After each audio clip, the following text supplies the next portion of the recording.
kembali lagi dan saya Afif Faisatu Zuhra dari kelas PAI 5. Di sini saya akan menjelaskan tentang implementasi Pancasila dalam bidang politik, bidang ekonomi, bidang sosial budaya, dan bidang pertahanan dan keamanan. Pertama, implementasi Pancasila dalam bidang politik. Implementasi politik memandang Indonesia sebagai satu kesatuan wilayah meliputi tanah, air, termasuk dasar laut, tanah di bawahnya, dan udara di atasnya, secara tidak terpisahkan, yang menyebutkan bangsa dan negara secara utuh menyeluruh mencakup bidang kehidupan nasional, pembangunan, dan pengembangan. Bidang politik harus mendasarkan pada dasar hakikat manusia. Hal ini didasarkan pada kenyataan objektif bahwa manusia adalah sebagai subjek negara. Oleh karena itu, kehidupan politik harus benar-benar merealisasikan tujuan dengan harkat dan martabat manusia. Pengembangan politik negara terutama dalam proses reformasi ini harus berdasarkan pada moralitas bangsa sebagaimana tertuang dalam Pancasila, sehingga praktek-praktek politik yang menghalalkan segala cara harus segera diakhiri. Paragraf dari nilai-nilai Pancasila juga harus diterapkan. Sebagai sumber etika politik, sebagai dasar filsafat negara, Pancasila tidak hanya merupakan sumber dari peraturan perundang-undangan, melainkan juga sumber moralitas utama dalam hubungan legitimasi kekuasaan, hukum serta sebagai kebijakan dalam pelaksanaan dan penyelenggaraan bernegara, seperti 26 ayat 1 yang berbunyi, siapa-siapa saja yang dapat menjadi warga negara Republik Indonesia. Indonesia tidak hanya ditinggali oleh warga negara Indonesia, melainkan banyak orang berkebangsa negara lain yang bertempat tinggal di Indonesia yang mengakui Indonesia sebagai tanah airnya dan bersikap setia kepada negara Republik Indonesia yang disahkan oleh undang-undang sebagai warga negara Republik Indonesia. Kedua, implementasi Pancasila dalam bidang ekonomi. Dalam dunia ilmu ekonomi terdapat istilah yang terkuat yang menang, sehingga biasanya pengembangan ekonomi mengarah pada persaingan bebas dan jarang mementingkan moralitas kemanusiaan. Hal ini tidak sesuai dengan Pancasila yang lebih tertuju kepada ekonomi kerakyatan, yaitu ekonomi yang mendasar pada tujuan demi kesejahteraan rakyat secara luas. Implementasi atau penerapan wawasan menjadi pola yang mendasari cara berpikir, bersikap, dan bertindak dalam rangka menghadapi berbagai masalah menyangkut kehidupan berbangsa dan bernegara.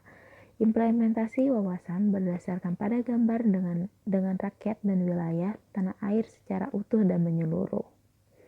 Dalam bidang ekonomi, implementasi akan menciptakan tatanan ekonomi yang benar-benar menjamin pemenuhan dan peningkatan kesejahteraan dan kemakmuran rakyat secara adil dan merata.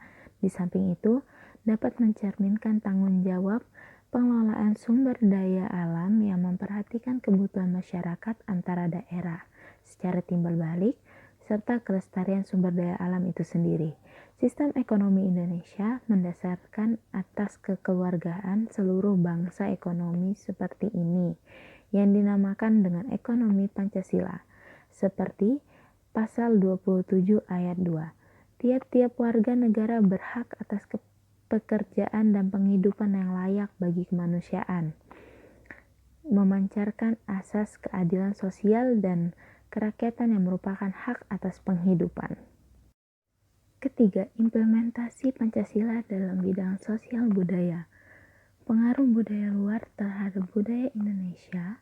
Kebudayaan Indonesia beraneka ragam, namun pada dasarnya terbentuk dan dipengaruhi oleh kebudayaan besar lainnya, seperti kebudayaan Tionghoa, kebudayaan India, dan kebudayaan Arab.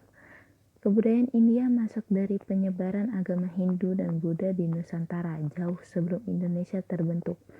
Dari waktu ke waktu, budaya Barat dengan mudah masuk dan diterima oleh masyarakat kita.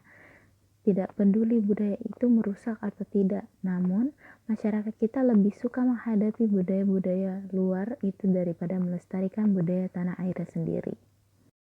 Hal ini bisa disikapi dengan seksama karena bila kebiasaan ini terus berlangsung tanpa proses penyaringan dan pengontrolan, maka dapat dipastikan bahwa budaya Indonesia akan hilang lenyap tinggal nama.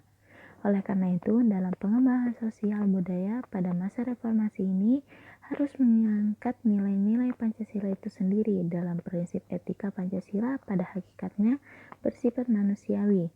Artinya, nilai-nilai Pancasila mendasarkan pada nilai yang bersumber pada harkat dan martabat manusia sebagai makhluk yang berbudaya.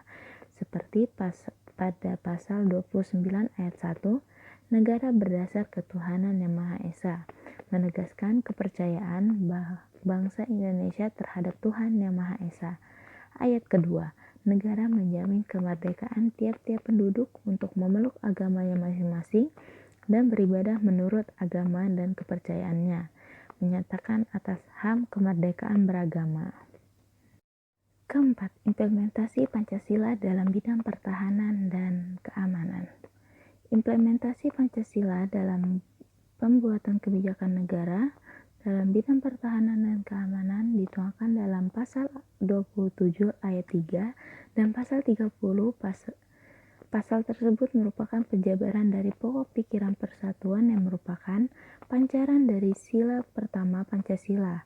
Titik pokok pikiran ini adalah landasan bagi pembangunan di bidang pertahanan dan keamanan nasional. Maka, implementasi Pancasila dalam pembuatan kebijakan negara pada bidang pertahanan dan keamanan harus diawasi dengan kesadaran bahwa Indonesia adalah negara hukum pertahanan dan keamanan. Negara diatur dan dikembangkan menurut dasar kemanusiaan, bukan kekuasaan. Dengan kata lain, pertahanan dan keamanan Indonesia berbasis dan moralitas keamanan sehingga kebijakan yang terkait dengannya harus terhindar dari pelanggaran hak asasi manusia. Keamanan negara harus berdasar pada tujuan tercapainya kesejahteraan hidup manusia sebagai makhluk Tuhan yang Maha Esa dari sila pertama dan kedua, berdasar pada tujuan dan mewujudkan kepentingan seluruh warga negara dari sila ketiga, harus atau mampu menjamin hak-hak dasar persamaan derajat serta kebebasan kemanusiaan dari sila keempat, dan ditunjukkan untuk mewujudkan keadilan dalam hidup masyarakat dari sila kelima. Semua ini dimaksudkan agar pertahanan dan keamanan dapat ditempatkan dalam konteks negara hukum yang menghindari kewenangan negara dalam melindungi dan membela wilayah negara dan bangsa, serta dalam kehidupan masyarakat. Seperti pasal 30 ayat 1, hak dan kewajiban setiap warga negara ikut serta dalam usaha pertahanan dan keamanan negara menunjukkan usaha pertahanan dan keamanan negara adalah hak dan kewajiban asasi manusia. Materi yang bisa saya sampaikan, kurang lebihnya saya mohon maaf dan terima kasih atas perhatiannya. Wassalamualaikum warahmatullahi wabarakatuh.